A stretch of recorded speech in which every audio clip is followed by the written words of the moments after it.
I never expected my birthday to unfold the way it did. Right from the start, something felt off. Carl decided to celebrate my birthday a day earlier, almost as if he was trying to get it over with quickly. He was acting overly affectionate, more so than usual. These were all little signs that something wasn't quite right, but I ignored them. When a woman longs to feel loved, she tends to overlook even the clearest red flags. The night before, we had dinner at a nice restaurant with friends, and everyone celebrated my 46th birthday. Carl had his arm around my waist, whispering sweet words in my ear, words that had long lost their meaning. He told me how much he loved me and how important I was to him, but inside, I felt nothing. That celebration wasn't for me. It felt more like Carl was just going through the motions, fulfilling an obligation. When my actual birthday arrived, the house was empty. Carl had left early in the morning, saying he had something important to take care of and that maybe he'd stop by in the afternoon. He didn't even seem guilty when he left. He just walked out the door. What hurt the most wasn't the fact that he didn't love me, that I had already known for a long time, but that he was cheating on me. I couldn't prove it, but my suspicions had grown into something much more solid. My stepson, Elias, was about to do something that would change everything. He was nothing like his father. Stronger, smarter, and far more aware than Carl could ever be. Elias was Carl's 23-year-old son from his previous marriage, and from the first time I met him, I found it difficult to define the boundaries between us. Every time our eyes met, there was something there that I couldn't quite explain. I knew it was wrong, but feelings don't follow rules. I had no idea what was coming. I couldn't have imagined Elias would give me a gift so unexpected, one that would reveal the truth and alter my life forever. But in that moment, I had no clue. That afternoon, my phone buzzed with a message from Elias. "We're waiting for you at this address. Dad and I planned something special for your birthday." I hesitated for a moment after reading it. Carl planning a surprise for me? I could hardly believe it. Elias was about to take everything to a completely different level. But before we get into that, don't forget to subscribe and turn on notifications so you don't miss any of these stories. If you like this one, drop a comment and hit the like button. It really helps me keep bringing you more content. After the cold and empty celebration the night before, it was hard to believe Carl actually cared about my birthday. Especially since he had left that morning with such a flimsy excuse. Maybe I was overthinking things, I wondered. Maybe he was trying to make up for it. Maybe Carl and Elias had planned something meaningful for me. I felt a strange mix of guilt for doubting him and excitement about what might happen. But I also felt uneasy. I walked into the bathroom and stared at myself in the mirror. I needed to pull myself together. I carefully styled my hair and applied light but elegant makeup. Even though I knew Carl didn't care, a part of me still hoped for the attention I had never received. I got dressed and headed to the address Elias had sent. As soon as I knocked on the door, it swung open. Elias stood there, and for a brief moment, I instinctively searched for Carl. But Elias met my gaze and smiled. "Happy birthday, Abby," he said. That was all he said before stepping back and inviting me in. What I saw when I walked inside took my breath away. The living room was set up beautifully. A table just for me. Romantic decorations without going overboard. Soft lighting and gentle music. The centerpiece was a small gift box sitting right in the middle of the table. I paused for a moment, shocked. This was far more than I had expected. Elias watched my stunned expression before picking up the box and handing it to me. "For you," he said softly. My hands trembled as I opened the box. Inside was the necklace I had wanted for years, the one Carl had never bothered to get me, even after I'd mentioned it countless times. Elias had remembered. When I looked up at him, the way he looked at me cut through me like a knife. "You got this for me?" I asked, my voice barely audible. Elias nodded, then reached forward to clasp the necklace around my neck. His fingers brushed my skin, and I felt a small jolt of something inside me, but I didn't want to think about it. I couldn't think about it. As my fingers traced the necklace, I felt a strange warmth spread through me. I didn't know what to say. I just stared at him, unsure of what to do next. Finally, I took a deep breath and asked, "Where's Carl?" Elias didn't look away as he took a small step back, the smile still on his lips. "He's not here," he said simply. "And he's not coming." I furrowed my brows. But in your message, you said you were waiting with him. Elias paused for a moment, his gaze sharpening. Would you have come if I hadn't said that, Abby? For a few seconds, I couldn't hear anything but my own heartbeat. He was right. If Carl hadn't been mentioned, I wouldn't have come. I wouldn't have gotten the necklace I'd wanted for so long. And I wouldn't have known the real gift Elias was about to give me. The one that would change everything. Elias grabbed a bottle of wine from the table, uncorked it, and poured 2 glasses. Your favorite, he said, handing me one. I know because I saw how you smiled when you drank it with your friends last year. I raised an eyebrow as I took the glass from him. How long have you been paying attention to what I drink? I asked. He smiled. I just know what you like. Something stirred inside me at his words. The way he looked at me. The way he spoke. Every little movement. It was all starting to carve its place in my mind without me even realizing it. As I took my first sip, I noticed how perfectly the wine matched my taste, and I couldn't help but smile. Elias took a slow sip from his own glass, never breaking eye contact. You know, Abby, he said softly, talking to you has always been easy. I raised an eyebrow. Oh yeah? He nodded. Sometimes I wonder how someone like you stayed with a man like my father for so long. Something inside me cracked at his words. Slowly, I put my glass down on the table.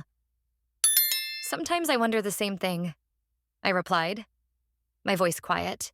A heavy silence settled over us. Elias leaned back on the couch, looking more relaxed now, but his eyes never left me. Hearing you say that is surprising, but at the same time, it's not. I turned away, not wanting to say everything I was thinking out loud. But with Elias, the words just came out. Talking to you really is easy, I said with a small smile. Sometimes I'm shocked at how well we understand each other. Elias tilted his head, his gaze warm but sharp, as if he had known this all along. Doesn't surprise me. I took another sip of wine, feeling the alcohol work its magic. But there was something else. Something deeper. Something I couldn't quite define. The strangest thing was how comfortable this closeness with Elias made me feel. Without Carl, it just felt right. Elias's eyes were locked on mine, the space between us shrinking. My hands rested on my knees, my breathing uneven. It felt as if the whole world had stopped. What was supposed to happen next was about to unfold, but just as our lips were about to meet, Elias suddenly pulled away. Abby, he said, his voice serious now. I need to show you something. I blinked, trying to process his words. Why was he stopping now, at this moment? It felt odd, but there was something in his eyes. Something firm. Something unshakable. He stood up and walked to the TV, picking up a small USB drive and plugging it in. I thought it might be a movie, but within seconds, the screen displayed images that made my blood run cold. Carl with another woman, kissing her in a car. Carl dropping her off at her place after work. The clips kept coming, one after another, showing his lies and betrayal.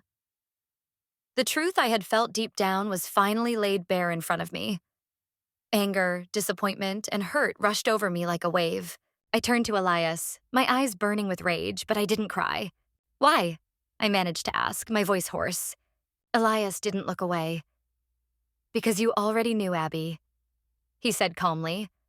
I knew you felt it, but I didn't want to say anything until you fully let go of Carl, until you made your decision. He reached his hand out to me. You needed to cut ties completely. I'm sorry for doing this, but that man never deserved you. He's a terrible person, Abby. I looked at the screen one last time, but I didn't need to see it anymore. Elias was right. I didn't say anything. I just took his hand. And in that moment, everything around us seemed to freeze. My mind was spinning. In a soft, steady voice, Elias said, I've always felt it too, and I've always wanted you. The space between us was closing, and his voice dropped even lower as he spoke again. We could be happy together. My body froze. There was a tremble inside me, but it wasn't fear. It was the weight of Elias's words and the effect they were having on me. His eyes were fixed on mine, unwavering. I didn't want to do this on your birthday, he continued, but you don't owe Carl anything anymore. I just want you to be happy from now on. I want you to remember today as the moment everything changed. A warmth spread through me. This night had started with Carl's betrayal, but Elias's words were transforming it into something completely different. I straightened a little, my gaze drinking him in. He was watching me too, and we locked eyes, deeper than ever before. Then, I'm not sure who made the first move, but suddenly we were kissing. As I got lost in the kiss, I hesitated for just a moment. The weight of the emotions swirling inside me stole my breath. Without saying a word, I pulled away from Elias and slowly walked toward the bedroom. I could hear my footsteps echoing in the silence, feeling him right behind me. When I entered the room, I saw myself in the large mirror. The uncertainty in my eyes, the heat on my cheeks, and the way my chest rose and fell with the overwhelming emotions. Everything felt so real in that moment. And just then, I felt him get closer behind me. "You're so beautiful," Elias murmured, his voice soft but filled with certainty. I didn't take my eyes off the mirror. I didn't turn around. We just stared at each other through our reflections. Without breaking the silence, I slowly raised my hands and let the straps of my dress slip off my shoulders. As the fabric fell to the floor, I realized something. There wasn't a single doubt left inside me. I laid down slowly on the bed. I saw Elias holding his breath in the mirror, surprise and admiration in his eyes. Without even looking away, he silently removed his clothes and came closer. Elias lifted himself onto his knees, leaning in so that his face was just inches from mine. His eyes never wavered, never left mine. His fingertips brushed my cheek, and his breath was warm against my skin. "Are you sure, Abby?" he whispered, his voice deep and filled with patience, though I could sense something more beneath it. I stared into his eyes, and in that moment, all the chaos, all the thoughts in my mind went completely quiet. Elias. He was the one who truly saw me, the one who understood me the most. I had never been so sure of anything in my life. Slowly, I wrapped my fingers around his neck, feeling the warmth of his skin beneath my palms. "Elias," I said, my voice steady and certain. "You are the most incredible person I have ever known." Something flickered in his eyes. Maybe relief? Maybe a feeling of something finally set free. Then, without hesitation, I pulled him toward me and pressed my lips against his once again. As we kissed, I watched him through the mirror beside us. Every time we paused, I was overwhelmed by excitement, but this time it felt like love, a kind of liberation. I kept my eyes on his hands as they moved. Something enormous stirred inside me. I closed my eyes, feeling his presence more acutely now, sensing him too. Suddenly, I realized I was starting to sweat. Whether it was from the alcohol or from Elias himself, I couldn't say, but my heartbeat was impossibly fast. The heat inside me grew, indescribable, as though I had been waiting for this moment my entire life. My body responded with an intense, uncontrollable tension. I could feel myself lifting off the bed, rising toward Elias. He was breathless too, just as overwhelmed. He no longer seemed like the composed, mature man who had planned everything so carefully, and I loved that. I wanted to see more of this side of him. I placed my hands on his back and pulled him closer. "You're perfect," I whispered. "You're the most handsome man I've ever seen, and thank you for these incredible gifts." Elias tensed, excitement flooding through him, and then he let himself go completely. He lay down beside me, and we entwined our fingers together, our bodies still close. Our breath slowly calmed as we stared at the ceiling, a strange peace settling inside me. As I lay there, thinking about what this night truly meant, I realized that this was a turning point in my life. Elias turned his head toward me, his eyes softer than ever, though they still carried that deep sense of certainty. "Abby," he murmured, his fingers tracing gentle circles in my palm. "I want to take you away from here." I turned my head slightly to face him, surprised but also intrigued. "What do you mean?" Elias smiled. "I found a job in another country. My application got approved." My heart skipped a beat. A place far from here, away from everyone, just you and me. Somewhere we can really be happy. No one to deal with, no lies, no pretending, just us. Only us. A warmth spread through me, and I couldn't help but admire him even more. How much more could he possibly surprise me? First, the invitation. then the necklace, then that incredible conversation, the proof of Carl's betrayal. And now this night, this electrifying night that was unlike anything I had ever experienced. This was what truly saved me. I took a deep breath. Let's go. Elias locked eyes with me, like he had been waiting his whole life to hear those words. I wanted to be happy, even at 46, and I knew that with Elias, I finally would be. If you've made it this far, I know this story touched you deeply. There's so much more to share, and you won't want to miss it. Make sure to hit that follow button, turn on notifications, and leave a comment about this story.